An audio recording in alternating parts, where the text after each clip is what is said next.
Genial. Laura Di Marco, bienvenida. ¿Cómo estás, Carlos? Muy bien. Bueno, muchas gracias. Es un honor estar acá en tu programa. Contame por qué en este momento, de la cantidad de temas que hay en la Argentina en medio de todo este cambio tan raro, Sí. volver al peronismo. Bueno, es algo que yo me pregunto en el prólogo del libro, ¿no? Primero te cuento además que este libro está pensado me llevó 3 años armarlo. Tiene reflexiones de muchos intelectuales de aquí y del exterior. Creo que muchas veces los intelectuales del exterior piensan mejor el peronismo. Porque viste, es como cuando vos entrás a una familia nueva, por ejemplo, tenés una pareja y ves una familia política y ves cosas que los demás no ven. Bueno, eso nos pasa a nosotros con el peronismo. Estamos tan cerca del peronismo, naturalizamos tantas cosas que cuando viene un investigador extranjero, acá por supuesto que hay grandes investigadores sobre el peronismo, pero digamos que ven cosas diferentes. Yo me basé en varios de ellos, por ejemplo, en Lori Sanata o en Steven Levinsky, que vino acá en los años 90. ¿Por qué un libro sobre el peronismo? Porque creo que el peronismo que expresó el populismo en la Argentina configuró a esta Argentina y porque nos gobernó el 75% del tiempo desde 1946 hasta el 2023. Si vos sacas las dictaduras o bueno, las elecciones con proscripciones, es decir, donde se pudo votar libremente, encontrás que el 75% del tiempo la Argentina fue gobernada por diversas encarnaciones del peronismo. Y cuando el peronismo está en la oposición, también controla el juego. De hecho, cuando estaba el gobierno de Macri, todos decíamos, bueno, ¿terminará este hombre su gobierno? ¿Logrará terminar su gobierno? De hecho, uno de sus logros fue que terminó el gobierno, ¿no? Un presidente no peronista.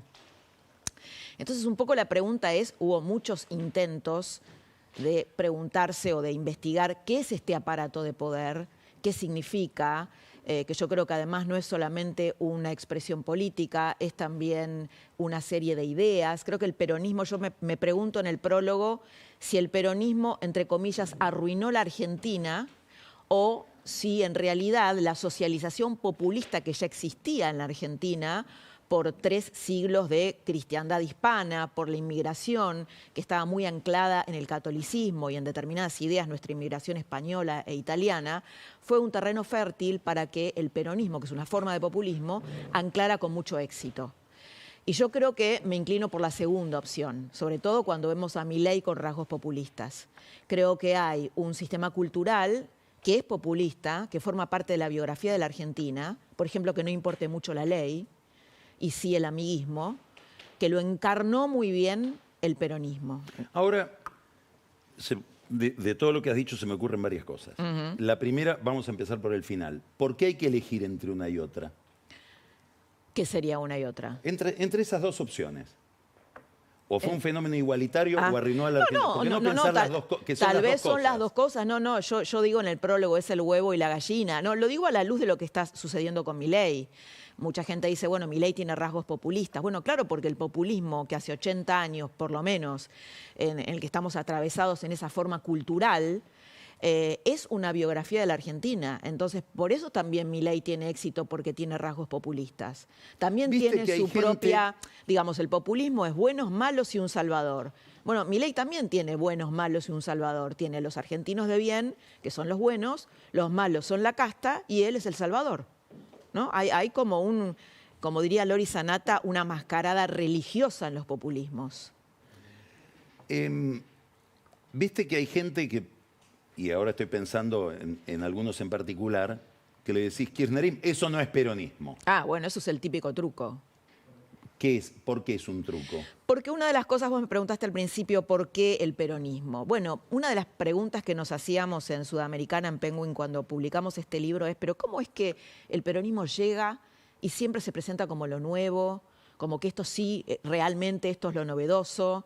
¿Cómo hace? ¿No? Yo hablo acá, tengo un capítulo sobre encarnaciones. ¿Cómo reencarna en un alma nueva?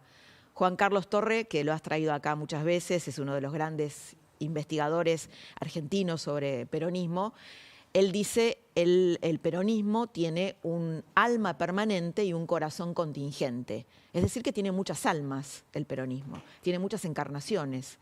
Bueno, a ver, ¿cómo hace? Por ejemplo, ¿cómo hizo el kirchnerismo? Bueno, el kirchnerismo, los Kirchner, que fueron muy menemistas, cuando estalla la convertibilidad y cuando llegamos al 2001, se dan cuenta de que para tener éxito tenían que abjurar del menemismo y tenían que ponerse en el lugar opuesto, ¿no? Y eso seguía siendo peronismo. Y eso seguía siendo peronismo y era una manera de reconstruir, de reencarnar. Es decir, no, yo con si Menem no tengo nada que ver. Es un mutante permanente. Es un mutante permanente, sí. ¿Cuáles serían, para ir a tu afirmación inicial, el conjunto de ideas que vos decís, no, esto es de todos? Bueno, si es que hay alguna idea. Sí, por supuesto. Viene bueno, vos leíste el libro, yo por eso te digo, me parece que los pensadores, los intelectuales que vienen de afuera, como una familia que viene de afuera, pueden mirar mejor. En los 90 vino un señor que se llamaba Steven Levitsky, que es el que se hizo famoso por un libro que se llama Cómo mueren las democracias, y se pregunta, ¿qué es el peronismo? Se lo pregunta en plena revolución neoliberal de Menem. Bueno, va al conurbano y ve que hay muchas capillitas con figuras de Perón y de Evita como algo religioso, pero que Menem no está en esas capillitas. Entonces dice, pero ¿cómo es esto? Porque Menem está encabezando una revolución neoliberal y acá hay unas capillitas religiosas en los barrios vulnerables. Entonces él lo que dice es, el peronismo no es una ideología, el peronismo es una organización. Y esta idea la toman otros intelectuales, por ejemplo, Eduardo Fidanza, que va a hablar de... No habría un grupo de ideas, a eso voy. No, hay una organización y además yo tomo la idea de Lori Sanata que hay una religión. El peronismo es una religión que encarna en diversas almas. Entonces, para ponerlo en los términos de Fidanza, que tal vez son de Eduardo Fidanza, el sociólogo, él dice, hay dos casas. Hay una casa de abajo, donde están los propietarios, que son impresentables, y hay un piso de arriba, son inquilinos, que los propietarios van alquilando esa casa. ¿Qué es ese piso permanente del cual también habla Juan Carlos Torre? Y bueno, es los empresarios prebendarios, el estatismo, el catolicismo, los sindicalistas, los jefes territoriales, básicamente los dueños del territorio. Duhalde es el dueño del peronismo, uno de los dueños del peronismo. ¿Sería los como una especie de oligarquía desalmada o hay algo bueno ahí? Hay una cultura, hay un piso, hay una casa Pero, digamos, de abajo. La descripción que haces es la descripción de algo absolutamente negativo. Sí. Donde no se puede rescatar ningún valor. Porque un peronista te diría, te olvidas de la solidaridad, te olvidas de una gran incorporación de gente a los beneficios del bienestar en la década del 50, 60, etcétera. Bueno, yo creo que eso existió. Eso existió, digamos, y eso perduró. Lo que pasa es que eso también se fue perdiendo. Vos le hiciste el otro día una nota muy buena a Sarazaga, al padre Rodrigo Sarazaga, y dice el peronismo de los últimos años vació el concepto de justicia social. Yo creo que en el primer Perón eso sucedió, ¿no? Perón prometía y de hecho ha incorporado, ha ampliado derechos sociales y ha incorporado a muchos sectores vulnerables a la clase media, eso pasó. También pasó durante el primer periodo de Néstor Kirchner, ¿no? Que vos lo comentabas recién en tu editorial.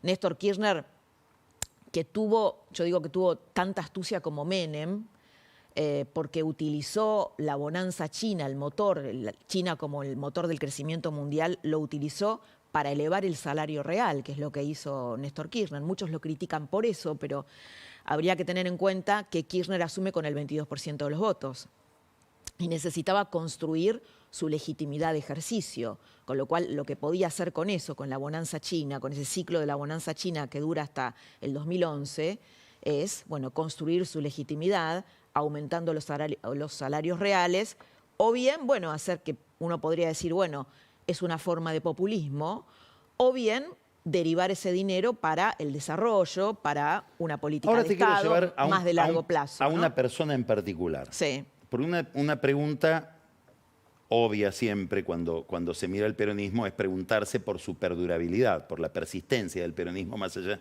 todo esto que estás diciendo, digamos. Cambia el contexto y el peronismo permanece. Uno podría decir, como dice Felipe Solá, es por su enorme capacidad de adaptación al momento histórico. Sí. Dentro de ese sería fenómeno, lo que Torre dice, bueno, el corazón contingente, ¿no? dentro de ese fenómeno recortamos un personaje que en sí mismo tiene la misma característica, que es Cristina. ¿A qué atribuís la perdurabilidad de Cristina? Porque uno mira hoy el peronismo y hasta nuevo aviso sigue siendo Cristina una especie de mayoría dentro de esa minoría. Como si fuera el Alfonsín de después del gobierno de Alfonsín, que seguía manejando el radicalismo aún después de la derrota. ¿Cuáles son las claves de Cristina? Igual Alfonsín el radicalismo, el alfonsinismo no continuó, ¿no? Después fue reivindicado Alfonsín, si bien manejaba los hilos. A ver, yo podría decirte, Cristina habló el otro día y cuando hablaba Cristina antes se paralizaba el país. Y habló el otro día y la verdad que yo creo que fue la misma sopa de siempre, no movió demasiado el amperímetro. Es una minoría, cada vez más minoría, un 30%, si querés 25%. El peronismo está en un... Pero dentro del peronismo, ¿vos ves que hay un reemplazo o que sigue siendo ella la que logra retener el poder, aunque el partido esté en un momento de eclipse? Bueno, ahora hay un grupo de intendentes que están cuestionando, lo están tratando de poner a Kicillof como su sucesor, ¿no? Ahí hay un... A ver, ¿por qué no nos contás qué ves en eso? Y lo que yo veo en eso es primero es una lucha por la sucesión muy importante, muy fuerte. Vos sabés que a mí se me ocurre decir que el peronismo es corona, es nuestra corona. Nosotros no tenemos corona, no tenemos the crown, pero el peronismo es nuestra corona porque hay un politólogo muy famoso, ya fallecido, maestro de politólogos, que se llama Carlos Floria, que él decía que el espectáculo más impresionante de la política argentina era la sucesión dentro del peronismo. Bueno, ahora lo que se está librando es una lucha por la sucesión, porque es Cristina en realidad con su sobrevida política la que provoca la derrota del peronismo. No lo dejó Alberto Fernández ser una encarnación, o él no quiso, no pudo, lo que sea. No pudo traicionarla, no pudo, entre comillas, matar a la madre políticamente. No pudo decir, no, lo que hizo Cristina, no, el cristinismo fracasó, yo los voy a sacar adelante, voy a poner a la Argentina de pie. Es decir, lo dijo, pero nunca dejó de ser Cristina. Y por eso esa encarnación no funcionó. ¿Y vos ves que hoy sí hay alguien capaz de matar a la madre o están peleando yo creo por que ser los herederos de la madre? Massa podría haber matado a la madre sin ningún tipo de duda, eso seguramente. Ya de hecho ahora dicen, nosotros no somos peronistas, somos el Frente Renovador, ¿no? Lo dice Malena Galmarini. Yo creo que lo veo un poco parecido a la crisis del 83, la crisis que tuvo el peronismo en el 83.